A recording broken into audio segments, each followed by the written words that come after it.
Kokį žmogų įsivaizduojate išgirdę žodį mokslininkas? Ar vis dar stereotipiškai galvojame, kad tai mažai uždirbantis, menkai vertinamas ir savo laboratorijoje paskendęs žmogus?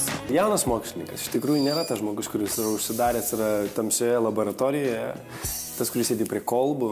Jaunas mokslininkas yra žmogus, kuris yra komunikabilus, kuriantis tikrai įdomius prietaisus, įdomias technologijas ir sugebantis apie tai įdomiai, gražiai ir spalvingai papasakoti. Jaunųjų mokslininkų karta pradedama auginti jau nuo mokyklos. Moksleiviams yra suteikiama galimybė ne tik patiems pačiupinėti moderniausią įrangą, su kuria dirba garsiausi pasaulio ir Lietuvos mokslininkai, bet ir panaudoti ją savo tyrimams atlikti. Šiuo metu Lietuvoje yra tikrai sudaromos geros sąlygos jaunųjų tyrėjų vystymuisi, kaip asmenybių, kaip būsimųjų specialistų.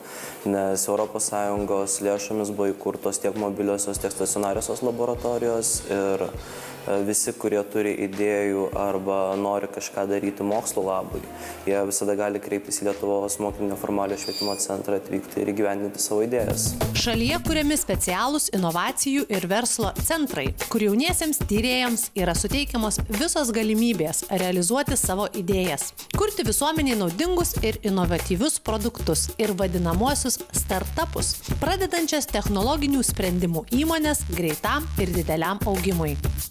Mes dar jį mėgstam yra tarp mūsų vadinti smėlio dėže arba tokių bandymų poligonų. Tai yra tai, ko jie nekados neturėjo iki šiol. Tai yra vieta, kurioje galėtų ateiti bandyti kurti tai, kas jiems atrodo įdomu, svarbu ir aišku, aplink visą tai sulaukti pagalbos. Tiek yra, reiškia, gryninant savo idėją, judant toliau. Ir tokiu būdu yra vystyti savo idėją, produktą, kuris yra sėkmės atveju tampa verslu.